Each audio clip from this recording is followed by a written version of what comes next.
20 का आगाज जैसे हुआ, जिस अंदाज में हुआ है, बड़ा मजा आया मैच देखकर। हर एक मैच बड़ा एक्साइटिंग होता है। हमने आप इतने सारे मुकाबले देखे हैं कि भाई लास्ट बॉल तक जाकर ये नहीं पता चलता कि यार ये टीम जीतेगी या फिर ये टीम जीतेगी।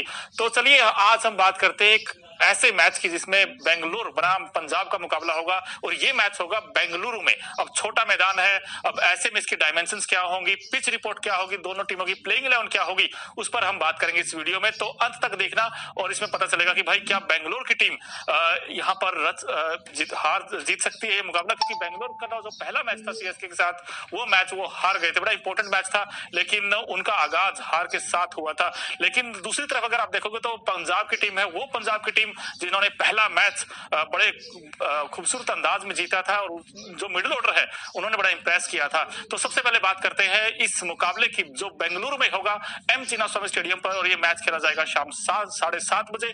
तो इसकी जो पिच रिपोर्ट है उसकी पहले बात करते हैं। एम चिन्नास्वामी स्टेडियम की पिच हमेशा से बल्लेबाजों की मददगार रही है। यहाँ की पिच सपाट और गेंद बल्ले पर अच्छे से आती है। तेज गेंदबाजों के लिए ये पिच हमेशा से घातक साबित हुई है। कुछ हद तक स्पिनर्स यहाँ दूसरी बल्लेबाजों को थाम सकते हैं, लेकिन चिन्नास्वामी स्टेडियम की बाउंड्रीज काफी छोटी हैं, इसके कारण यहाँ खूब छक्के पड़ते हैं। इसलिए मैदान सिक्सर फ्रेंडली भी कहा जाता है, और इस मैदान पर यहाँ जो भी टीम पहले बल्लेबाजी करने होगी उसका स्कोर 180 प्लस भी जा सकता है। ऐसे में हर टीम यहाँ टॉस जीतकर पहले गेंदबाजी करना पसंद करेगी।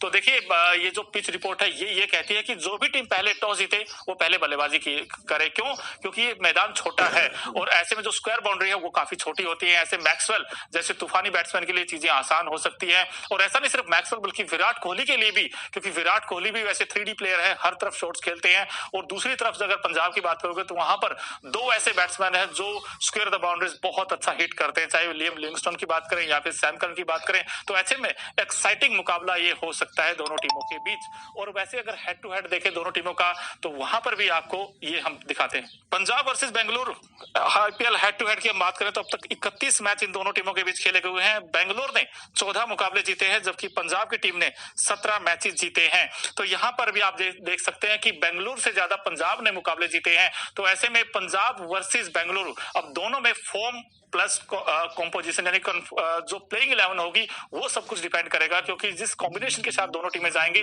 उस पर बहुत कुछ डिपेंड करेगा। क्योंकि अगर आप पंजाब की टीम की बात करोगे तो पंजाब की भी सबसे बड़ी ताकत उनकी नंबर 1, 2, 3 तक ही है। उसके बाद मिडिल ऑर्डर ने हालांकि पिछले मैच में तो बड़ा इंप्रेस किया था, लेकिन यहाँ बेंगलुरु की पिच पर क्या वो मिडिल ऑर्डर फिर से फायर करेगा। लेकिन दूसरी तरफ बेंगलुरु देखोगे तो वहां पर फॉर्म प्लस कॉम्बिनेशन, ये दो बड़ी दिक्कतें हैं उनके साथ। क्योंकि फॉर्म तो कुछ खिलाड़ियों के पास अच्छी है, कुछ के पास नहीं है। क्योंकि रजत पाटीदार का फॉर्म एक बार फिर से इस टीम के लिए सबसे बड़ी कहते हैं निराशा का कंसर्न है इनके लिए, क्योंकि वहां पर रजत पाटीदार के रन नहीं आए हैं। लेकिन अगर दोनों टीमों की प्लेइंग 11 पर हम पहले देख ही लेते हैं कि क्या क्या होने वाली है।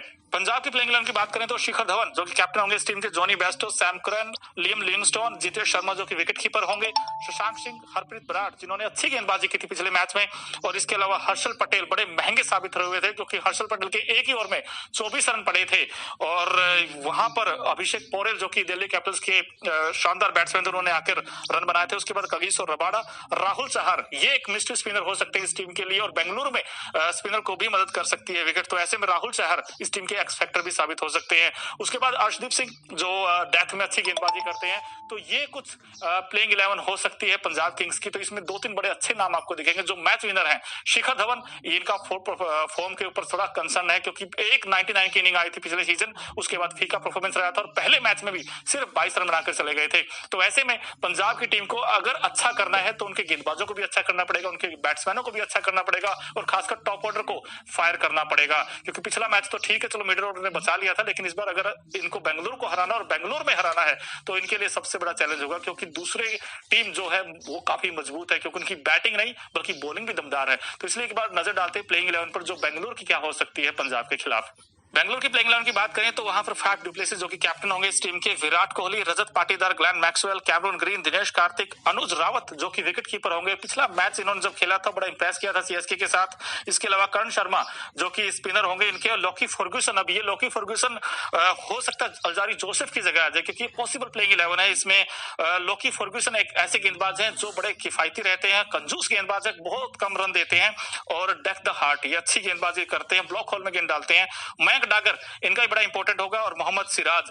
अब इनकी जो प्लेइंग 11 है इसमें अगर आप देखोगे तो मोहम्मद सिराज, मयंक डागर और लॉकी फर्ग्यूसन, ये जो 3 गेंदबाज हैं। अब सिराज ने भी बड़े फीके रहे थे पहले मैच में, काफी रन लुटाए थे और पावर प्ले में रन लुटाए थे। अब सिराज वैसे जाने जाते हैं अच्छी लाइन और लेंथ के लिए, लेकिन भाई ये तो डाउन द लेग साइड बहुत गेंदें करते हैं, और जब एक चौका या 2 छक्के पड़ जाएं उसके बाद तो इनकी लाइन लेंथ बिगड़ जाती है। तो जो नया गेंद के साथ जब अच्छी सीम पर गेंद करेंगे तो ये काफी इफेक्टिव साबित हो सकते हैं। सिराज का राज हो सकता है अगर वो सही टप्पा पकड़ गेंद करेंगे, लेकिन सामने आपको ये भी देखना पड़ेगा कि लेफ्ट राइट कॉम्बिनेशन है। पिछले मैच में हमने देखा था कि शिखर धवन तो ओपन करते हैं, साथ ही साथ जोनी बेस्टो का फॉर्म ये एक चिंता का विषय हो सकता है पंजाब के लिए, लेकिन Prabhsimran Singh as a impact player खेले थे। लेकिन मेरा अभी भी ये मानना है, आप भी बताइए वैसे, कि भाई अगर शिखर धवन और प्रभ सिमरन ओपन करते हैं तो ये टीम के लिए अच्छा हो सकता है। पंजाब की बात कर रहा हूं क्योंकि वहां पर ना लेफ्ट राइट कॉम्बिनेशन होता है, और ऐसे में जो तेज गेंदबाज उनको लाइन और लेंथ पकड़ने में थोड़ी दिक्कत आती है। अब सिराज का साथ कौन देगा? पिछले मैच में तो अल्जारी जोसेफ बड़े महंगे रहे थे, लेकिन यहां पर अगर मौका मिलता है लॉकी फर्ग्यूसन को तो वो शायद इस मैच में इफेक्टिव हो सकते हैं। अब देखिए हमने प्लेइंग 11 आपको बताई, पिच रिपोर्ट आपको बताई, वो हेड टू हेड भी हमने आपको बता दिए हैं, तो इसलिए एक बार ये भी देखना जरूरी हो जाता है कि भाई ये इतना भाई मौसम दगा तो ना दे दे, तो इसलिए हम वेदर रिपोर्ट क्या कहती है बेंगलुरु की उस पर नजर डालते हैं। पंजाब और बेंगलुरु के बीच मैच में मौसम की बात करें तो यहाँ मैच बेंगलुरु के एमसी स्वयं स्टेडियम में खेला जाएगा। मौसम रिपोर्ट के अनुसार बात करें तो सोमवार को आसमान बिल्कुल साफ रहेगा, दिन में टेम्परेचर 34 डिग्री सेल्सियस रहेगा और रात में 21 डिग्री सेल्सियस रहेगा। तो दिन में आसमान बिल्कुल साफ रहेगा, लेकिन रात में आंशिक रूप से बादल छाए रहेंगे, लेकिन इस दौरान बारिश की दूर दूर तक कोई संभावना नहीं है। तो ऐसे में एक अच्छा एक्साइटिंग मैच आपको देखने को मिल सकता है कि बारिश की बिल्कुल ही संभावना ही नहीं है। तो ऐसे में आपको जो बारिश होगी वो रनों की होगी, वो छक्कों की बारिश होगी। एक तरफ ग्लेन मैक्सवेल होंगे, दूसरी तरफ लियम लिविंगस्टोन होंगे, तो दोनों तरफ से आपको पावर हिटर आपको नजर आएंगे, और ये मैच वाकई बड़ा दिलचस्प होने वाला है क्योंकि छोटा मैदान है और यहाँ पर हाई स्कोरिंग गेम की आप प्रेडिक्ट कर सकते हैं, क्योंकि जब छोटा मैदान हो और स्क्वायर बाउंड्री छोटी हो तो फिर यहाँ पे तो रनों की मतलब लूट मचेगी, और ऐसे मैक्सवेल तो कभी रिवर्स हिट मारते हैं, कभी स्कूप मारते हैं, तो ऐसे में दोनों टीमों के लिए ये मैच वाकई बड़ा दिलचस्प होगा। लेकिन पॉइंट्स टेबल में अगर आप देखोगे तो 2 पॉइंट बड़े इंपॉर्टेंट होते हैं, क्योंकि पंजाब ने तो अपने 2 पॉइंट्स ले लिए पहले मैच में, लेकिन अब बारी है बेंगलुरु की, क्योंकि बेंगलुरु ने जो पहला मुकाबला था सीएसके के साथ, एक बार तो ऐसा लगा था कि बेंगलुरु इस मैच में है, लेकिन उसके बाद एक बार लगा था जब वो अच्छी पार्टनरशिप हुई थी, लेकिन उसके बाद बेंगलुरु की दिक्कत फिर से है, और ये पूरे इतिहास में है क्योंकि बॉलिंग उनका वीक जोन है, और बॉलिंग बार बार उनकी अच्छी करने के लिए वो क्या कर सकते हैं, क्या नया लेकर आ सकते हैं, क्योंकि उनके पास उतने ऑप्शंस भी नहीं है। क्योंकि हसरंगा का उन्होंने रिलीज कर दिया था, हसरंगा ऐसे गेंदबाज थे जो विकेट टेकिंग गेंदबाज थे। अब ऐसे में स्पिन इनकी दिक्कत रही है, करण शर्मा अच्छे हैं लेकिन विकेट्स नहीं निकाल पाते हैं।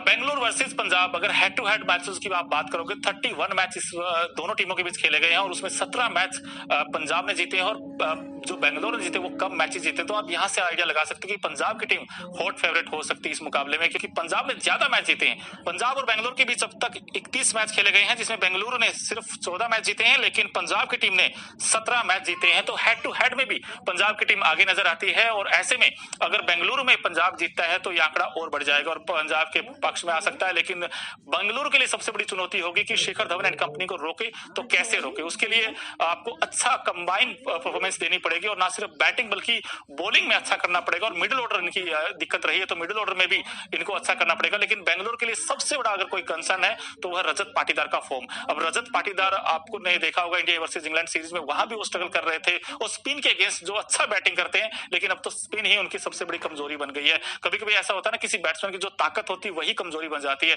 अब रजत पाटीदार की भी एक कमजोरी बन गई है। लेकिन इस मैच में जो सेंटर ऑफ अट्रैक्शन रहेंगे वो रहेंगे विराट कोहली। अब विराट कोहली इस टीम के लिए बड़े गैम्बल साबित हो सकते हैं, क्योंकि 2 महीने के बाद कमबैक कर रहे हैं खिलाड़ी। पहला मैच अगर आप देखोगे तो वहां पर ठीक ठाक ही किया था उन्होंने, बैटिंग लगे थे पॉजिटिव फ्रेम ऑफ माइंड में, लेकिन उसके बाद जल्दी विकेट फेंक गए थे। लेकिन ये मैच बड़ा क्रूशियल होगा विराट कोहली के लिए, और विराट कोहली इस मैच में एक आंकड़ा भी छू सकते हैं।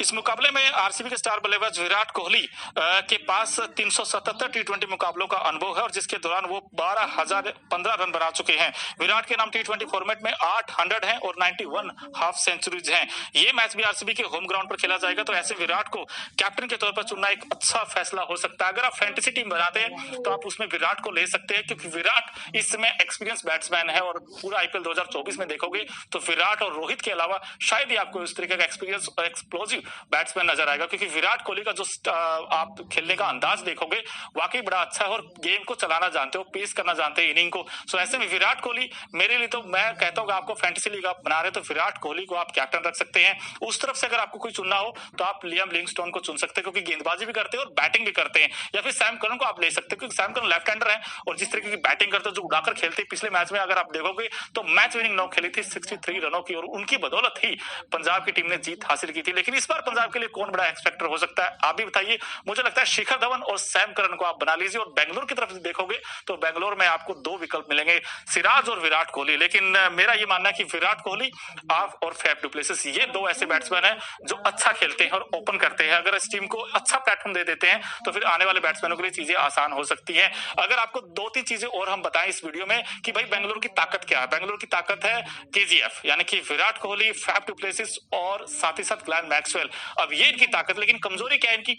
मिडिल ऑर्डर है, क्योंकि वहां पर रजत पाटीदार हैं, दिनेश कार्तिक है। दिनेश कार्तिक का भी अगर आप देखोगे तो ठीक है, दो चार अच्छे शॉट्स लगा लेते हैं, लेकिन वो इनिंग को फिनिश नहीं कर पाते। इनके पास अच्छे फिनिशर की नीड है। लेकिन आप दूसरी तरफ अगर आप देखोगे पंजाब में, तो पंजाब के पास वहां पर लिविंगस्टोन और सैम करन जैसे तूफानी बैट्समैन है जो अच्छा फिनिश कर सकते हैं। और हालांकि सिकंदर रजा को भी पहले मैच में मौका नहीं मिला था, लेकिन ये दो फिनिशर हो सकते हैं। अब बॉलिंग देखोगे, मैन टू मैन मार्किंग करोगे तो बॉलिंग में भी पंजाब की टीम थोड़ी बेहतर नजर आती है, क्योंकि वहां पे अर्शदीप सिंह है जो अच्छा गेंद करते हैं, डेथ ओवर के स्पेशलिस्ट हैं। लेकिन यहाँ पर दिक्कत ये है कि इनके पास दूसरा गेंदबाज नहीं है जो अच्छा गेंद डाल सके। सिराज का अगर पावर प्ले पिट गए तो फिर वो डेथ में पिटते हैं। लेकिन यहाँ पर लोकी फर्ग्यूसन का देखना पड़ेगा, उनके पास चेंज ऑफ पेस करते हैं, नकल बॉल करते हैं, तो ऐसे में काफी इफेक्टिव हो सकते हैं। लेकिन मैन टू मैन अगर आप देखोगे तो बॉलिंग पंजाब की थोड़ी बेहतर है एज कम्पेयर टू बेंगलोर के। तो ऐसे में एक अच्छा हाई वोल्टेज मुकाबला देखने को मिल सकता है। तो इस पर हमारी नजर रहेगी।